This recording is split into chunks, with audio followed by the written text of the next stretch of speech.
BFM Business et 01 TV présentent De quoi je me mêle ? François Sorel. Bonjour à toutes et à tous, c'est avec beaucoup de plaisir que je vous retrouve comme chaque week-end à la fois sur BFM Business, vous le savez, à la radio, à la télé, samedi et dimanche, mais aussi sur 01 TV dès le vendredi, en podcast audio, en vidéo sur tous vos écrans, sur l'appli RMC, BFM Play. Bref, pour rater De quoi je me mêle, il faut le vouloir. Merci d'être là. Au menu de ce De quoi je me mêle tout à l'heure, on va s'intéresser à Fitbit. Vous le savez, cette boîte qui fabrique des montres connectées, des bracelets aussi, avec une particularité, il mesure quelques aspects de notre santé. Je recevrai tout à l'heure la directrice générale de Fitbit France. Elle sera mon invitée, d'autant que l'actualité de Fitbit est quand même assez chaude, si je puis dire, puisque vous l'avez peut-être vu. Dans l'actualité, Fitbit rappelle 1 700 000 bracelets parce que, il y a eu des problèmes de batterie qui brûlaient en fait la peau de certains utilisateurs. On en parlera dans quelques instants. Je vous rappelle aussi que le hashtag DQJMM est à votre disposition sur Twitter. On est aussi sur Facebook. Merci de nous suivre et bienvenue à vous toutes et à vous tous.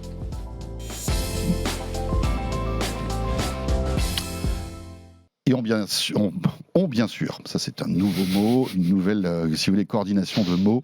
On commence bien entendu par le Club de la Presse Haïti avec Anthony Morel qui est là. Bonjour Anthony. Salut François, salut à tous. Anthony qui est journaliste à BFM Business, qu'on retrouve aussi chez Apolline, Apolline. Chez Estelle. Chez Estelle. Ouais, le midi. Je pense que j'ai mangé trop de tapas au Mobile World Congress. Mais c'est ça c'est l'effet Mobile World Congress. Ça fait ça toujours. Quand on revient, il y a 2 ou 3 jours pour se réadapter quand même. Hein. Cela dit, tu passais aussi chez Apolline il y a quelques temps. Oui, l'an dernier, voilà, mais on change d'horaire. Voilà, et on te retrouve donc tous les jours avec donc Estelle Denis sur RMC. Alors, Anthony, l'actualité de cette semaine, bien sûr, on va parler du Mobile World Congress, on va parler aussi de ce conflit Ukraine-Russie, et cette guerre numérique que se mènent tous ces continents et tous ces pays. C'est passionnant. Commençons donc par le Mobile World Congress. Alors moi, j'ai eu la chance d'y être, oui. Mais bien sûr, tu as suivi tout ça. Oui, absolument. Tu en as parlé sur les différents médias de ce groupe. Intéressant parce que déjà l'ambiance de ce Mobile World Congress, ça faisait quasiment 2 ans qu'il n'y avait pas de salon. Il y en a eu un l'année dernière qui s'est déroulé en juin, mais c'était un salon, on va dire, vraiment liquide, dégradé, quasiment. Il y avait, en mode dégradé. Voilà. Quasiment personne, etc. Là, il y avait du monde, comment c'était ? Parce que moi, du coup, j'ai suivi ça d'ici, mais... Il y avait du monde. Ouais. Il y avait du monde. Écoute, pour avoir fait les 2 salons du début de l'année, là, CES et Mobile World Congress, CES, c'était un peu vide, mais là, Mobile World Congress, énormément de monde. Les allées, tu sais, de ces salons qu'on connaît, toi et moi, par cœur. Tu sais, il y a un indicateur, c'est quand tu es obligé de slalomer entre les gens qui ou ne te regardent pas ou sont sur leur téléphone, etc. Ce qui est bien en temps normal. Voilà, c'est ça. On est d'accord. Et en temps normal, c'était comme ça cette année. Il y avait du monde, vraiment, avec toujours beaucoup de technologie dans ce salon. Tu n'as plus de badge papier, par exemple. Ton téléphone, tu t'enregistres sur ton téléphone, on te fait un scan de ton visage. Il était et tu temps passes. En même temps. Oui, salon du mobile, bon, voilà. Mais exactement. absolument, tu as raison, ça évolue. Et tu passes directement donc en biométrie, tu as une reconnaissance faciale. C'est un peu comme les voitures au péage, tu sais. Tu passes et automatiquement tu rentres dans ce salon. Et donc, bien sûr, on était là-bas à la fois pour Tech & Co et pour 01 TV pour découvrir pas mal d'annonces. On en a eu d'intéressantes, alors à la fois en hardware avec des smartphones, des PC, des petits appareils aussi audio, etc. Mais surtout concernant les réseaux. Ouais, c'est plus ça en fait. Moi, c'est pour ça que j'y vais plus, ou en tout cas moins souvent. Avant, j'y allais tous les ans, mais comme j'y allais pour la télé, il faut quand même des trucs un peu visuels. Oui. Et c'est vrai qu'à une époque, c'était la grand-messe vraiment de la téléphonie mobile. Tu avais tous les nouveaux flagships qui étaient annoncés à ce moment-là. Il y avait des trucs très visuels, très sympas. C'est vrai. Maintenant, c'est vrai que c'est beaucoup d'annonces d'opérateurs, d'équipementiers. C'est hyper intéressant quand on suit le secteur, évidemment. Mais c'est moins spectaculaire. C'est moins spectaculaire à la caméra, on va dire. Voilà. Mais tu c'est vois, intéressant. C'est intéressant parce que c'est un salon qui est très prospectif. Donc, on découvre un peu les réseaux de demain. J'ai réalisé une interview pour Tech & Co d'un des dirigeants de Nokia qui imagine déjà la 6G et comment tous ces réseaux vont évoluer. Et c'est en 2030. 6G, tout le monde travaille dessus. La Nokia, Samsung, Huawei, il y a des gros investissements. Standard technique. Exactement, en train d'imaginer le futur avec des débits qui seraient encore plus impressionnants que la 5G, la possibilité de concevoir des jumeaux numériques extrêmement sophistiqués, d'avoir des conversations par hologramme interposé. Enfin, ça fait partie des cas d'usage auxquels ils réfléchissent. Donc, on est vraiment sur des trucs assez délirants. Et paradoxalement à ça, tu as une des annonces, mais je vais en parler. oui, c'est l'arrêt bientôt de la 2G et de la 3G. Donc voilà, c'est vraiment, on est aux deux bouts du spectre, c'est le cas de le dire. C'est joli. Pas mal, hein, t'as vu bravo. T'as vu Ben oui, c'est vrai. D'un côté, on imagine la 6G, et puis d'un autre côté, il y a des technologies qu'on met au fond du placard, qu'on va monter au grenier. Alors bon, c'est quand même un petit pincement au cœur, parce que la 2G, c'était le début du GSM en quelque sorte. Les licences UMTS, on appelait ça à l'époque, je me souviens. C'était la 3G, l'UMTS. Ah oui, 3G, oui, je parlais de 3G. Oui, pardon, t'étais sur la 2G, excuse-moi. La 2G, donc, qui était c'était Edge. Voilà, c'était l'Edge, etc. Ouais. Et puis après, il y a la 3G qui est arrivée. Et bien voilà, ces deux technologies vont être mises de côté. On a déjà un calendrier. Alors, c'est Orange qui a annoncé ça, d'ailleurs, au micro de Tech & Co sur BFM Business.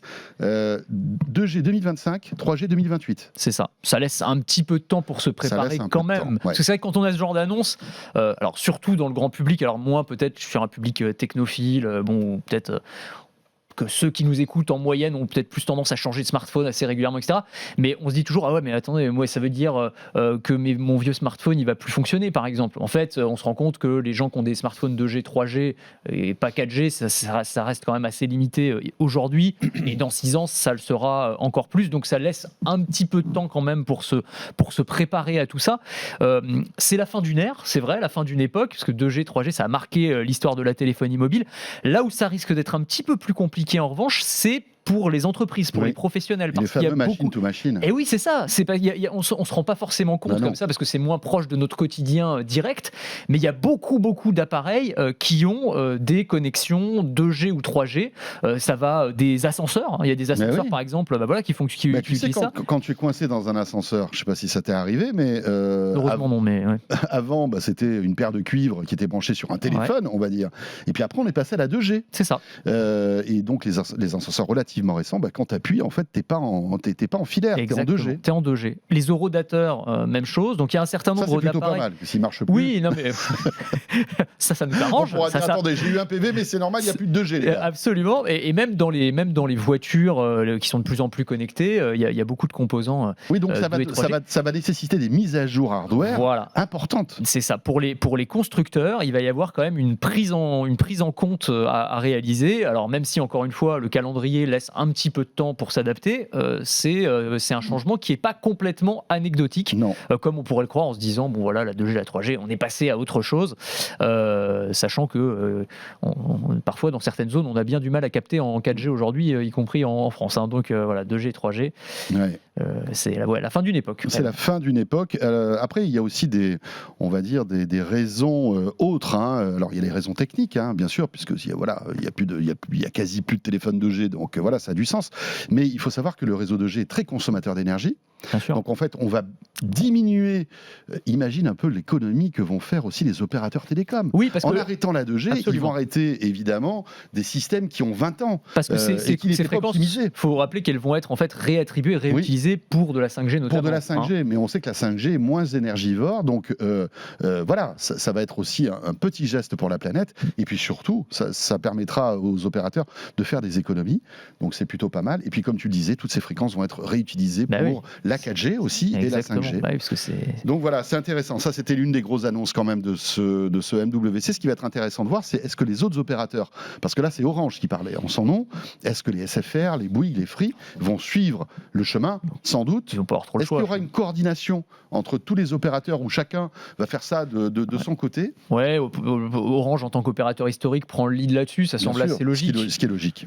Mais oui, les autres vont suivre. Je pense qu'il n'y a pas tellement de doute sur ce sujet-là. Mais ouais, t'as raison, c'était une des grosses annonces. T'as eu des coups de cœur, toi, des trucs qui t'ont vraiment marqué, je sais pas, en termes de produits ou d'annonces particulières, c'est quoi qui t'a le plus plu? Il y a eu pas mal de trucs. Il y a eu des annonces aussi, toujours au micro de BFM Business dans Tech & Co. C'était, on avait le directeur France de Qualcomm, tu sais, et Qualcomm. Alors là, ils se sont régalés au MWC. Ils ont sorti un communiqué de presse long comme le bras. J'ai vu ça. Ouais. Des trucs très techniques, encore une fois. Mais c'est intéressant parce que c'est avec eux que se dessine en fait la connectivité de demain. Qualcomm Qualcomm, c'est un géant dans ce domaine, et ils ont annoncé le Wi-Fi 7. Ouais. Tu as vu ça ? Wi-Fi 7, le retour. Le Wi-Fi 7. On était à peine habitués au 6. Oui. Il y avait le 6E aussi. Mais voilà. Enfin, mais effectivement, Wi-Fi 7, donc encore plus rapide, encore moins de latence. Il est de retour, c'est le Wi-Fi 7. Mais oui, alors c'est vrai que l'annonce est intéressante. Alors quand on regarde un petit peu les chiffres qu'ils ont donnés, donc quand je disais plus rapide, 5,8 gigabits par seconde, débit théorique évidemment, 60% de plus par rapport Wi-Fi 6, donc pas mal. Mais c'est surtout l'avantage, en tout cas c'est ce qu'ils mettent en avant, il faudra tester en conditions réelles, en labo, etc. C'est le temps de latence qui sera largement réduit, de l'ordre de divisé par 10, donc ce serait de 2 millisecondes je crois, avec toutes les applications possibles qu'on peut imaginer. Alors dans le jeu vidéo, la latence c'est hyper important, le cloud gaming, pour le développement du cloud gaming notamment, ça va être un des trucs qui font que ça pourra peut-être se développer dans les années qui viennent. Et puis ils pensent aussi à tout ce qui est AR, VR, donc réalité augmentée, réalité virtuelle. Si effectivement, comme certains l'imaginent, on va vivre dans le métaverse, ça faisait longtemps qu'on n'avait pas parlé. Et ben on aura du Wi-Fi 7. Non mais c'est vrai, en même temps, on a tous essayé les casques VR ou même les lunettes de réalité augmentée ou réalité mixte type HoloLens ou autre. Et c'est vrai que c'est un des problèmes aujourd'hui. C'est-à-dire les petits lags, les petits temps de latence qu'on a aujourd'hui. Et c'est vrai que si les technologies, et notamment le Wi-Fi 7, peuvent permettre d'améliorer ça, pour le coup, il y a probablement un vrai truc à faire là-dessus. Ouais, ça c'est cool. Alors, petite précision concernant le Wi-Fi 7, ce qu'il y a aussi d'impressionnant, c'est le débit, puisque ça va être l'agrégation en fait, de toutes les fréquences du Wi-Fi, et on pourrait monter jusqu'à quasiment 6 gigabits par seconde. Ouais, c'est ça, c'est énorme. 6 gigabits par seconde. Donc alors, voilà, il faudra avoir des appareils compatibles, toujours. Alors voilà, il va falloir un routeur Wi-Fi 7 et un produit Wi-Fi 7. Exactement. Ce qui est intéressant, et ce que nous expliquait le patron de Qualcomm France, c'est que ces puces sont déjà fonctionnelles, même si le Wi-Fi 7 n'a pas été ratifié, tu sais, parce qu'il faut que là, les ingénieurs, tu sais, se retrouvent dans une grande salle en disant... Allez, on y va, le Wi-Fi 7, ça y est, on l'a trouvé, c'est bon, ça fonctionne. Là, la puce est déjà prête. Ça sortira en théorie dans les smartphones de modèle 2023 haut de gamme. Ah oui, donc on y est presque. Que le Galaxy S23 c'est ça. Et cette puce Wi-Fi 7. On y est presque, effectivement. Non, c'était intéressant. Alors moi, il y a une autre annonce de Qualcomm, donc toujours dans le communiqué. T'as raison, ils ont fait un long communiqué. C'était sur le Bluetooth. Moi, j'ai un gros problème avec le Bluetooth. À chaque fois, je dois être maudit, mais je galère à appairer mes appareils. Ou alors, est-ce qu'on est tous pareils ? Je sais pas. Dites-nous. Mais franchement, une fois sur deux, ça marche pas, ça reconnaît pas. Peut-être que ta batterie était un peu trop déchargée. Et puis dès que t'as deux téléphones, c'est que dès que t'as une tablette, un truc, ça se connecte toujours au mauvais, tu sais. C'est clair. Et là, alors ils ont annoncé donc une nouvelle génération de Bluetooth qui permettrait un appairage 2 fois plus rapide, nous disent-ils. Donc pas mal. Ça c'est plutôt intéressant. 2 fois moins consommateur d'énergie aussi, parce que c'est vrai que le Bluetooth ça pompe pas mal sur les ressources. Moi j'utilise par exemple j'ai une montre GPS moi pour la course. Donc tu utilises le GPS et tu utilises le Bluetooth pour écouter de la musique directement. Bah alors là tu vas courir, tu reviens, la montre elle est quasiment morte. Donc ça c'est un truc qui peut aussi être un bon argument commercial. Et puis ça permettrait aussi d'écouter de la musique en qualité CD dans les écouteurs. Ah oui, qualité CD, donc ce serait mieux. Aujourd'hui, le Bluetooth a cette particularité de recompresser le son. Exactement. Parce que sa bande passante n'est pas énorme, etc. Donc tout ça, effectivement, va évoluer. Il y a un autre produit coup de cœur que moi j'ai trouvé intéressant, puisqu'on est dans le Bluetooth, c'est en fait de nouveaux intra-auriculaires que Honor vient de sortir. Alors Honor, on les connaît pas beaucoup, c'est pas des ténors de la tech, c'est pas les Sony, c'est pas les Bose ou les... Ils montent pas mal en puissance sur les smartphones en France. Ils montent en puissance, en effet. Mais c'est vrai qu'on les connaît pas trop sur les accessoires, en quelque sorte. Et là, ils ont sorti donc des intra-auriculaires avec une particularité, tu l'as vu sans doute, en mettant tes intras, eh bien, tu as ta température corporelle. Pas mal. On les met dans l'oreille, je précise. C'est ça, oui, bien sûr. Bref, on fait ce qu'on veut après, mais normalement c'est ça. Mais c'est hyper intéressant, je trouve, au-delà de cette fonctionnalité simplement, mais je pense qu'il y a un mouvement de fond, c'est-à-dire que l'idée que tous les accessoires connectés au smartphone vont se transformer en accessoires liés à la santé. Probablement parce que aussi le Covid est passé par là, et que donc les constructeurs, les fabricants ont compris qu'il y avait aussi un créneau à occuper.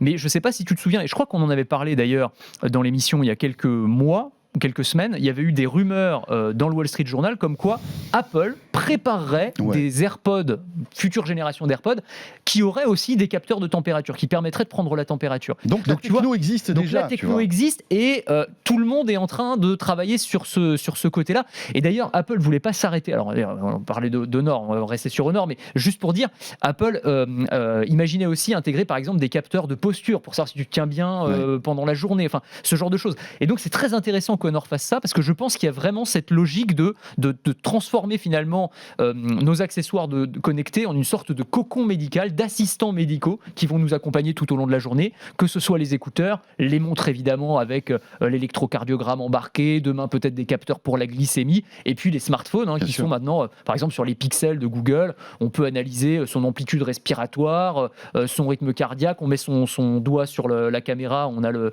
rythme cardiaque qui ressort. Enfin, il y a plein de choses comme ça qui sont en train d'arriver. Je trouve que c'est une tendance de fond, vraiment, la santé connectée. Ouais, et puis surtout, ce qu'il y a de formidable, c'est que tous ces outils, on les oublie finalement. En mettant ces oreillettes parce qu'on écoute la musique, parce qu'on veut s'isoler, etc., on aura des composants de santé à divers moments de la journée. C'est ça. Et ça, c'est formidable quand même. Après, moi, la petite limite, mais c'est mon côté hypochondriaque qui parle, mais je pense qu'on va créer des générations d'hypochondriaques aussi. C'est-à-dire que ce côté de... Il ne faut pas céder à la psychose. Mais ouais, se monitorer tout le temps. Tu vas te faire enguirlander par tes écouteurs parce que tu as 37,4 et pas 37,2. Après, c'est les algos qui feront la différence. Aussi. Il faut qu'ils soient assez intelligents pour avoir une espèce de plage, on va dire, de tolérance en quelque sorte. Ouais, et puis il faut aussi, ça dépend aussi du niveau de précision des trucs, parce que là, je reviens encore à ma petite personne, pardon, vous allez dire que je suis complètement égocentrique, mais par exemple, pareil avec les montres connectées, tu as effectivement ton rythme cardiaque pendant que tu marches, pendant que tu cours, mais sauf que des fois, la montre, elle bug, c'est-à-dire le capteur cardiaque, des fois, il y a des trucs qui te disent, c'est juste pas possible, ou alors sinon, je devrais être mort, tu vois. Et là, tu te dis, mais attends, mais c'est quoi, faut que j'aille à l'hôpital ou c'est le capteur qui bug? Donc la raison l'emporte parfois en disant non, probablement la mon cœur montre bat puisque je pense. Oui, voilà, c'est ça. Mais cela dit, je dis ça en rigolant, mais il y a aussi des gens dont la vie a été sauvée parce que leur montre leur a dit qu'ils avaient probablement un problème cardiaque alors qu'ils se sentaient bien, et en allant à l'hôpital, ils se sont rendus compte qu'il y avait un truc qui allait pas bien. Donc, j'ai toujours du mal avec ça, moi. C'est-à-dire qu'à la fois, je suis tenté d'avoir de plus en plus de trackers, de les utiliser parce que j'aime bien ça, mais j'ai peur de renforcer le côté hypocondriaque qui est en moi, et je pense qu'on est tous devenus un petit peu hypocondriaques là, ces derniers mois à cause d'un petit truc qui s'est passé dans notre vie à tous. C'est vrai, mais on se rend compte que mesurer la température corporelle, ça a du sens, et il faut savoir que l'oreille est un endroit très sensible, puisqu'on le sait, souvent on prend la température des enfants en mettant un petit capteur dans l'oreille. Donc c'est assez intéressant, c'est plutôt malin. Tu parlais d'Apple, ce que je trouve aussi de formidable, c'est que d'après ce que j'ai compris, ils imaginent aussi des AirPods comme aide auditive. Je ne sais pas si tu avais suivi ça. Alors on s'éloigne un petit peu du sujet, mais c'est vrai qu'il y a toujours eu ce tabou d'avoir des oreillettes, d'avoir des aides auditives. On se dit voilà, on appuie sur la vieillesse, sur pas mal on va dire de critères de vieillesse en quelque sorte. Bien sûr. Et bien là, Apple va prendre le contre-pied et inventer, visiblement, d'après ce que j'ai cru comprendre, des AirPods pour les personnes qui entendent mal. Ils vont nous donner envie d'avoir des aides auditives. C'est ça. Les vrais fans Apple auront une aide auditive Apple. Mais oui. Non, mais c'est ça. Mais quand raison. tu vois que c'est aujourd'hui un objet de mode, absolument. Les AirPods, c'est assez intéressant. Tout à fait. Mais c'est vrai que les aides auditives sont devenues de plus en plus connectées, de plus en plus discrètes aussi. C'est vrai que c'était un truc incroyable. Vraiment rédhibitoire. Enfin, je veux dire que la personne qui avait une aide auditive il y a encore 10 ou 15 ans, c'était un truc, ça se voyait de loin, c'était très... c'était un peu comme les lunettes à une époque d'ailleurs, et qui se sont transformées au fil du temps en accessoires de mode. On peut imaginer qu'avec, notamment avec Apple, ça se transforme aussi en accessoires de... Pourquoi pas de désir, on ne sait pas. Exactement. Dernier petite escapade à Barcelone au Mobile World Congress, c'était en fait l'explosion du marché du PC. Alors on l'a tous vécu ici, on en parle souvent. Il y a eu l'avant-Covid et puis l'après-Covid où on a tous été obligés de s'équiper, à la fois au travail, mais surtout à la maison, au télétravail, etc., etc. On se rendait compte qu'on avait une machine qui était un peu lente, pas une bonne caméra, pas de bons haut-parleurs, de bons micros. Et évidemment, ça représente une manne de business pour les constructeurs de PC phénoménale. C'est énorme. Les Acer, les Asus, les HP, les Dell se gavent en ce moment, ça marche très bien. Mais ça donne envie aussi à d'autres constructeurs qui n'étaient pas forcément dans ce milieu-là, ou à se lancer sur ce marché ou à se relancer sur ce marché. Par exemple, Samsung. Alors Samsung qui n'était plus sur le marché des PC portables en France, si je ne dis pas de bêtises. Oui, ils s'étaient arrêtés. Alors voilà. Ils avaient arrêté le marché français. C'est ça. Ça existait toujours dans d'autres pays, aux États-Unis notamment. Mais là, ils reviennent sur le marché français. Et encore plus que ça, moi, ce qui m'a frappé, c'était plus Nokia. Alors pour le coup, qu'on n'attendait pas forcément là-dessus, parce que Nokia, c'est une marque mythique, mais du passé et plutôt sur la téléphonie mobile et équipementier réseau évidemment, et qui lui aussi va se lancer sur une gamme de PC. Donc je ne sais pas si on pourra jouer au Snake dessus. J'espère. Ça serait drôle. Ce serait génial. J'espère qu'il sera assez puissant. Qui sera Non, là, je suis un peu mauvais. Oh, écoute. Non, mais en même temps, on en rigole, mais ils jouent aussi sur ce côté rétro, vintage. Ils ont ressorti leur vieux téléphone. Bon, là, je pense pas évidemment qu'ils feront ça avec les PC. Mais tu as raison. Je pense que tous ont compris qu'il y avait une manne énorme parce que on s'est tous équipés. Alors, il y a beaucoup d'entreprises d'ailleurs parce qu'elles ont dû mettre en marche le télétravail parfois à marche forcée. Il y a eu d'ailleurs, alors c'est plus le cas maintenant, mais au début de la crise sanitaire, des grosses pénuries. Il a fallu s'équiper très très très rapidement. Les gens se sont équipés à la maison pour le télétravail, PC fixe, parfois un deuxième écran, l'ordinateur portable. Donc clairement, là, avec le télétravail qui évidemment est un phénomène qui est là pour rester, c'est évident, eh bien on va avoir besoin de plus en plus de PC. Donc c'est assez logique finalement qu'il y ait ces marques qui se lancent. Voilà, Nokia qui a fait appel à un assembleur français, c'est ça qui est assez intéressant. Donc voilà, un peu de cocorico dans les PC Nokia qui arriveront là, je crois, d'ici la fin de l'année, à des tarifs assez agressifs en plus. Voilà pour le Mobile World Congress, si vous voulez en savoir. J'avais un petit chouchou moi aussi pour le Mobile World Congress. La charge rapide. Mais oui, mais bien sûr. Mais attends, c'est génial. Tu as raison, c'est très intéressant. C'est devenu aussi un champ de bataille pour les fabricants de smartphones, c'est-à-dire pour se différencier aujourd'hui, il faut avoir la batterie qui se recharge le plus rapidement. C'est vrai que c'est l'éternel problème, ça reste le point faible des smartphones aujourd'hui, l'autonomie, la batterie. On a déjà des systèmes de recharge rapide à peu près chez toutes les marques. Les Chinois sont assez en pointe sur le sujet. Aujourd'hui, avec les très bons smartphones, on a une recharge complète en une demi-heure environ, ce qui est déjà pas mal par rapport à il y a quelques années. Et là, il y a eu 2 annonces. Alors, c'est Oppo et Realme, mais c'est des marques cousines. Oui. Premier smartphone qui va sortir commercialement, c'est-à-dire c'est pas juste des prototypes comme on en voyait au Mobile World Congress depuis des années. Oui, sous cloche qui sortent, ou qui sortent jamais.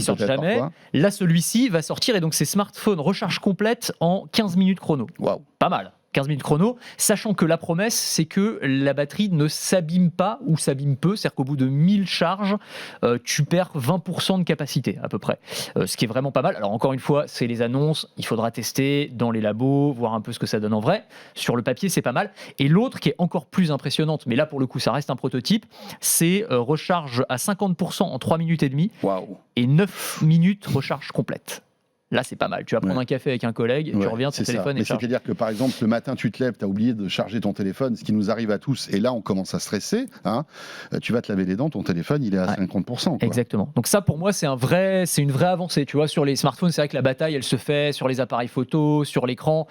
On voit bien que les choses avancent toujours, mais si tu veux, je pense que moi, c'est plus ce genre de choses que je regarde aujourd'hui, en fait. C'est intéressant parce que tu te rends compte que ça appuie là où ça fait mal aussi, c'est que finalement, on n'arrive pas à améliorer l'autonomie véritablement des smartphones aujourd'hui. Et c'est plus sur la vitesse de recharge que sur l'allongement de l'autonomie qu'on arrive à trouver des innovations. Alors, ils travaillent aussi sur l'allongement de l'autonomie. En fait, je trouve que en tant que consommateur, on est un petit peu ingrat de ce point de vue-là parce qu'il y a eu une amélioration de fait. On sait bien que les smartphones, ils sont de plus en plus gourmands aussi en ressources. On a des processeurs qui sont plus puissants, on a des écrans incroyables, donc on va regarder des vidéos. Bien sûr, plus de connectivité, plus de notifications. Donc effectivement, l'autonomie, elle augmente pas énormément. Ça va être quoi, 24 heures. Enfin, ça dépend de l'usage qu'on en a, mais voilà. Et c'est ça depuis des années. Mais les smartphones sont de plus en plus puissants. Donc ça veut dire que la batterie, c'est quand même améliorée d'une manière ou d'une autre. Là où il va y avoir des progrès, il y a beaucoup de... Alors c'est des équipes de recherche pour l'instant, mais qui travaillent sur des batteries. Alors non plus lithium-ion, mais lithium-soufre, qui est une technologie qui est hyper intéressante parce que pour le coup, ça permet d'avoir des téléphones qui pourraient par exemple durer 5 jours en charge. Waouh. Mais 5 jours. Ouais, 5 jours. Enfin, la promesse sur le papier, ce serait 5 jours, mais c'est très compliqué à maîtriser parce que pour le coup, au bout de quelques charges, ces batteries s'abîment très très vite. Donc il faut trouver le Graal. Pas mal. C'est pas mal. Non. Mais elle est validée. Il y avait un 0, là on est à un partout. On est à un partout. Et donc, effectivement, il va falloir trouver le Graal pour faire en sorte que ces batteries ne se détériorent pas trop vite, mais en tout cas, potentiellement, ça pourrait se développer dans les années qui viennent aussi. Voilà pour le Mobile World Congress. L'actualité, bien sûr, que l'on vit tous sur les chaînes d'infos, sur tous les écrans, c'est bien évidemment le conflit Ukraine-Russie. Alors, Anthony, tu en parles souvent sur BFM Business parce que, bien sûr, le numérique est au cœur, en fait, de cette guerre, en quelque sorte, de ces attaques. Et ce qu'il y a d'étonnant, c'est que ça part dans tous les sens. Les câbles sous-marins que tu évoquais, les géants de l'Internet américain qui sont sommés d'arrêter certains services en Russie. C'est pour ça qu'on voulait vous en parler, parce que c'est vrai que vous allez peut-être vous dire, j'écoute un podcast tech, c'est pas pour avoir l'Ukraine qu'on a sur les chaînes info toute la journée, mais là c'est vraiment un cas d'école où l'actualité tech s'entrechoque avec l'actualité plus générale, parce qu'il y a vraiment des enjeux technologiques très importants au cœur de tout ça, et c'est intéressant de voir que effectivement les géants technologiques là ont été sommés finalement de choisir un camp, ce qui était probablement jamais arrivé, ou en tout cas j'ai pas souvenir dans cette mesure-là de toute façon, parce que on a vu que alors, sous la pression à la fois de l'opinion publique, des autorités américaines aussi, et à la demande de l'Ukraine, du gouvernement ukrainien, eh bien on a vu par exemple Facebook, Twitter, YouTube commencer à démonétiser puis déréférencer les chaînes russes et les outils de propagande russes. Ça, c'était une première chose. Mais on a vu aussi Apple, par exemple, arrêter ses exportations vers la Russie et arrêter ses ventes. C'est-à-dire que jusqu'à épuisement des stocks, on ne pourra plus acheter théoriquement un iPhone en Russie. Que Netflix aussi, alors ils n'ont pas arrêté leur service, mais ils ont arrêté de produire des séries. Il y avait plusieurs séries en production en Russie. Ils ont dit on stoppe. Enfin, ça allait plus loin, Netflix. Excuse-moi, je te coupe, mais tu as vu en fait la Russie, parce que la Russie exige parfois des choses à ces géants américains pour s'installer dans leur pays. Ouais. Et Netflix s'est retrouvé avec l'obligation de diffuser sur Netflix, ce qui n'existe pas dans aucun pays, des chaînes russes, c'est ça. Et certaines qui ne se gênaient pas de propager on va dire des messages de propagande, bien justement, sûr. ou de désinformation. Et c'est quand même incroyable. Et donc Netflix a refusé. Ouais, ils ont dit non. Ils ont dit non.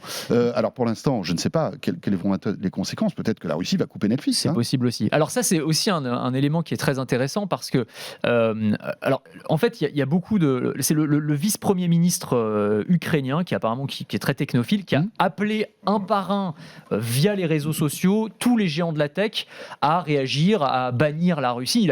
Il a fait envoyer un message à Tim Cook, il a envoyé un message à Elon Musk, et on comprend que l'idée, la stratégie derrière, c'est de faire de la Russie, de tenter de faire de la Russie une sorte de paria numérique, de les exclure finalement de tous les services et les appareils auxquels nous on a accès. Mais c'est peut-être sous-estimer un peu vite la capacité de la Russie justement à vivre, peut-être pas en autarcie, mais en tout cas à avoir elle-même en quasi-autonomie. Mais oui, parce que la Russie, ils ont leur propre Facebook, VK, qui est plus puissant que Facebook en Russie. Ils ont Yandex, qui est leur Google.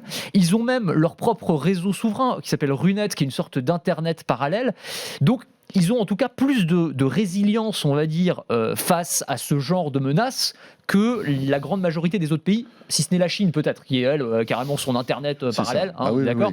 Mais Internet mondial pourrait s'arrêter, la Chine pourrait continuer à vivre sans problème. Mais en tout cas, c'est intéressant de voir ce rapport de force là qui est en train de s'engager, et les géants de la tech, dont on dit souvent qu'ils sont aussi puissants que des États, là être obligés de prendre position et être un peu embarrassés pour le faire aussi. Donc voilà. Alors la conséquence, c'est Facebook par exemple, ou Google, qui démonétise en fait tous les médias russes qui ne peuvent plus gagner d'argent avec les vidéos qu'ils postent sur leur service. En fait. C'est ça, ils ont supprimé toute la monétisation de RT, ils ont supprimé aussi, alors ce qui compte, c'est là que c'est aussi délicat, parce que ils ont mis en place des systèmes, je crois que chez Facebook, je sais pas si c'est une cellule de crise ou de modération spéciale qui est chargée d'aller détecter propagande, fake news. Alors c'est toujours pareil, c'est compliqué, parce que dès que tu mets de l'humain là-dedans, qu'est-ce qui est de la propagande, ou qu'est-ce qui est, enfin tu vois, bien sûr. Que la Russie informe, enfin tu vois, c'est compliqué, il y a forcément des biais, c'est une matière qui est pas mettable, on peut pas mettre ça dans un algorithme et puis le laisser se débrouiller tout seul. Voilà. Donc on voit que ça crée aussi un certain nombre de questions. D'autant que d'une manière générale, c'est le problème de la modération. C'est évident, on balance ce mot comme ça, mais c'est beaucoup plus complexe qu'un seul mot. Et d'autant que là, tu as aussi, alors c'est intéressant, là il y a toute une histoire qui a été sortie par NBC, la chaîne américaine, où on se rend compte qu'il y a ce qu'on appelle des usines à trolls qui sont utilisées par plein de pays, notamment par la Russie. Donc des internautes qui sont payés pour, en gros, balancer des fake news, essayer d'influencer l'opinion via des faux profils créés sur les réseaux sociaux. Et donc ils ont supprimé des dizaines de profils sur Facebook et sur Twitter où c'était soi-disant des Ukrainiens, mais en fait c'était pas du tout des vraies personnes, et qui étaient très hostiles au gouvernement en place ukrainien. C'est ça, Et en fait, là où ils poussaient le truc très très loin, c'est qu'ils ont créé des profils avec des images de profils qui sont en fait des visages générés aléatoirement par une intelligence artificielle. C'est-à-dire que tu vois la figure du gars, tu vois tout ce qu'il écrit, et en fait, ce mec n'existe pas. Et même son visage ne correspond à aucun être humain qui existe sur Terre. C'est-à-dire, on est capable de créer des humains composites, finalement. Bien sûr. Donc voilà, d'aller très très loin dans la désinformation. On parle de la Russie parce que le focus est sur eux en ce moment. Il ne faut pas se faire d'illusions sur le fait que toutes les grandes puissances utilisent ce genre d'outils. En effet. Tiens, ce qui est intéressant, tu parlais de désinformation.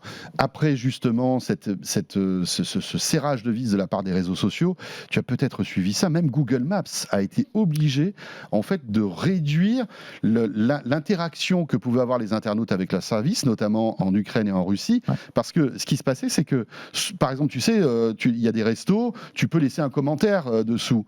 Eh bien, il y avait des gens qui laissaient des messages de propagande sous les commentaires des restos. Ah oui, sur Google Maps. Ouais. Pour communiquer malgré tout. Ouais, bien sûr. Il y avait aussi des géolocalisations de bombardements qui étaient faites sur Google Maps.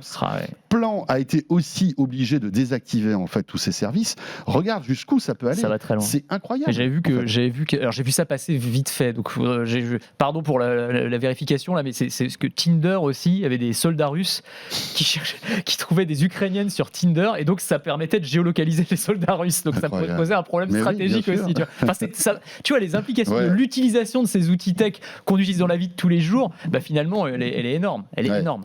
Un mot aussi sur les câbles sous-marins, parce que je sais que tu en as parlé sur BFM Business. C'est un sujet qui est passionnant. Il faut savoir que, et là tu en sais plus que moi, mais je crois que c'est 97% du trafic Internet mondial passe sous les câbles. Mais bien sûr. Dans des câbles qui sont sous les mers. Et qui, en fait, relient les continents les uns aux autres. Et effectivement, alors la crainte, ou en tout cas un scénario qui pourrait être envisagé, ce serait la coupure d'un de ces câbles, parce qu'ils sont très fragiles, il faut le savoir. Ils sont sous l'eau, ils sont parfois arrachés par des chalutiers, par exemple. Bien sûr. Or, c'est la colonne vertébrale. Alors peut-être que le terme est un peu inapproprié, parce que quand on dit colonne vertébrale, on se dit si on coupe un câble, tout est mort, alors que là c'est plus une sorte de réseau veineux, parce qu'il y en a 420 en tout, pour une longueur totale de plus d'1 million de kilomètres, donc il faut se rendre compte. Quand je dis des câbles, c'est quoi en fait? Ce sont des fils de fibre optique. Donc celles qui arrivent à la maison en fait. Exactement. C'est fin comme un cheveu, donc elles sont tressées. J'avais été visiter une usine, c'est absolument incroyable. C'était Alcatel à l'époque. C'est vraiment fou. On a un vrai savoir-faire. Alors, petite parenthèse, on a un vrai savoir-faire sur la fabrication de ces câbles et sur le fait de les poser. Exactement, parce qu'il faut des navires spéciaux qui vont aller déposer ces câbles, donc qui sont très très fins, mais ensuite qui sont protégés évidemment. Alors il y a du cuivre, du caoutchouc, c'est tout un savoir-faire évidemment. Et on va poser ça au fond des océans, mais effectivement c'est ce qui permet de relier, de nous relier à Internet. Et donc si on coupe, s'il y a un grand coup de ciseau, ça peut être problématique. Ce qui fait penser que la Russie pourrait penser à ce genre de scénario, c'est que quelques jours et quelques mois, alors il y a eu plusieurs fois avant le conflit, on a repéré des bateaux espions russes au large des côtes de l'Irlande, à l'endroit pile où se trouvent ces câbles, en gros, pile à cet endroit-là. Donc on se dit, c'est un peu bizarre. Voilà, peut-être qu'il y a des velléités. Alors après, quelles seraient les conséquences réelles s'ils prenaient... Alors là, pour le coup, ce serait un acte de guerre contre le monde entier, parce que là, c'est violent. C'était Monsieur Villemain, le directeur que tu connais, Jean-Luc Villemain, des réseaux internationaux d'Orange, qui disait que, en gros, en cas de coupure, c'est l'Internet européen qui tombe. Alors je ne sais pas dans quelle mesure. J'imagine qu'il y a des systèmes de résilience et que si on coupe un câble, tout ne va pas tomber en même temps, mais il y aurait probablement une dégradation. Je me souviens alors c'était en 2007, peut-être que ça s'est amélioré depuis, au Vietnam, tu as un navire de pêcheurs qui avait arraché un câble. Alors eux, ils l'avaient fait volontairement, parce que c'était pour prendre, je ne sais plus si c'était pour voler du cuivre ou en tout cas des composants. Et en fait, le pays s'est retrouvé coupé, sa connectivité a décliné de l'ordre de 90% pendant des jours, voire pendant des semaines. Donc c'est quand même pas rien. Peut-être que le Vietnam était moins raccordé que ne peuvent l'être les pays occidentaux, je ne sais pas. Mais en tout cas, ça fait partie des scénarios. Tu vois, quand on parle d'escalade, de dissuasion nucléaire, etc., là, ça fait partie aussi des armes à la disposition des États aujourd'hui. C'est des infrastructures stratégiques. Tout à fait. Et tu parlais de Jean-Luc Villemain, qui est en fait le spécialiste de ce sujet chez Orange, mais en France d'ailleurs, puisque Orange est le seul en fait prestataire qui pose ces câbles. Nous expliquait qu'en fait, il y avait aujourd'hui une espèce de redondance, c'est-à-dire que le trafic Internet explose tellement qu'un câble ne suffit pas. Il faut savoir que même Google pose ses câbles maintenant, Facebook aussi. Et en fait, si tu prends par exemple les US et l'Atlantique, tu as plein d'endroits où passent des câbles. Il n'y a pas que au nord de l'Irlande ou à l'ouest de l'Irlande. Il y en a on voit les du cartes côté du pour ceux qui nous Brésil. regardent, effectivement, Voilà, c'est un maillage. Voilà. C'est un maillage, ce qui fait que pour couper en fait Internet au niveau mondial, il faudrait en fait une organisation de dingue. Il faudrait couper tous ces câbles un par un. Plusieurs câbles. Voilà. Mais ils ont plusieurs bateaux, les Russes. Oui, mais, Non, mais je pense raison, que malgré tout, ça serait visible un peu quand même aujourd'hui. Ah bah oui, là je pense que ça passerait pas inaperçu, c'est évident. etc. Mais tu sais, c'est intéressant de voir aussi, je te disais que l'Ukraine faisait appel aux géants de la tech, tu as vu qu'ils ont fait appel à Elon Musk en leur demandant de déployer Starlink. Tout à fait. Mais c'était aussi dans la crainte d'un blackout Internet. Ils ont demandé donc Starlink, donc le réseau de satellites qui achemine Internet, parce que c'est une solution de backup en fait, c'est une solution de repli, Internet par satellite, si les fils sont coupés ou si s'il y a une menace. Aujourd'hui, c'est une toute petite quantité du niveau de connexion mondiale qui passe par les satellites. Le gros, ça passe quand même par ces câbles souterrains. Mais ça peut, Starlink pourrait être une solution de secours en cas de problème. Voilà, et Elon Musk qui a livré, parce que c'est bien beau d'avoir Starlink, mais il faut les appareils, il faut en fait des récepteurs avec des petites paraboles, et Elon Musk en a envoyé des exemplaires en fait en Ukraine pour que justement les gens puissent se connecter. Et bien voilà, bon évidemment on pourrait évoquer aussi tout ce qui est cybersécurité, parce que toutes ces menaces qui gravitent autour de ce conflit. Bien sûr, ça fait partie là aussi des armes à la disposition de la Russie. Et encore une fois, c'est pas pour jeter l'opprobre sur un pays. On sait bien que tous les pays, toutes les grandes puissances aujourd'hui ont des cyberarmées. C'est une situation particulière évidemment, mais toutes les grandes puissances ont des cyberarmées maintenant avec des hackers extrêmement sophistiqués. Heureusement d'ailleurs. Heureusement, ne serait-ce que pour se défendre. Voilà. Après, les capacités offensives, c'est encore autre chose. Mais c'est vrai que là aussi, la Russie a un passif. On se souvient de NotPetya par exemple. On avait beaucoup parlé en 2017. Alors c'est vrai qu'une actu chasse l'autre, on oublie vite.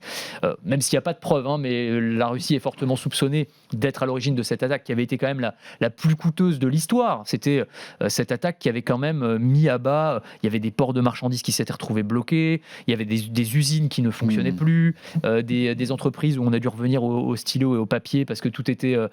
c'est pas rien, c'est-à-dire que les attaques informatiques, c'est pas juste de l'extorsion de fonds ou de la destruction de données, ce qui peut arriver, ça peut aussi être des attaques sur des infrastructures, voire des infrastructures critiques, centrales électriques, retraitement des eaux, il y a le réseau de transport. Donc forcément, espionnage. Et donc le ministère de l'Intérieur, là, a demandé aux préfets, par exemple, de ne pas trop bouger, de rester dans leur département au cas où il y aurait une cyberattaque, pour être sur la défensive.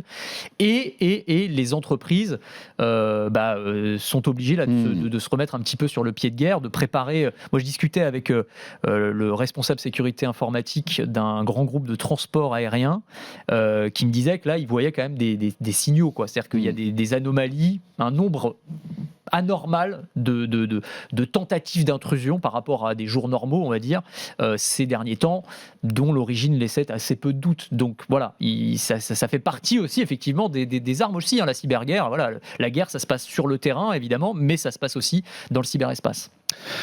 Merci beaucoup Anthony, passionnant tout ça. Voilà l'actualité qui est très très riche actuellement et on en parle bien évidemment dans ce rendez-vous qu'on vous propose tous les week-ends de Quoi je me mêle. Merci Anthony. Merci François, merci à tous. On se retrouve sur BFM Business et évidemment tous les jours sur RMC. Vous restez avec nous. Tiens, tu fais beaucoup de sport, j'imagine que tu as des bracelets connectés, des montres. Moi je suis montre. Monitorer tout ça. On va recevoir dans un instant un acteur que tu connais sans doute bien, il s'agit de Fitbit. Bien sûr, racheté par Google, je crois en 2019. Voilà, quelles sont les nouveautés de Fitbit? Il y a notamment une étude très intéressante sur le sommeil, parce que tu sais qu'aujourd'hui avec ces bracelets on arrive à mesurer le sommeil et visiblement l'étude qui a été donc commandée par Fitbit prouve qu'on dort de moins en moins bien avec le stress, voilà, avec tout ce qui se passe actuellement. On va en parler dans un instant avec mon invité, porte-parole de Fitbit France. À tout de suite. De quoi je me mêle sur BFM Business et 01 TV.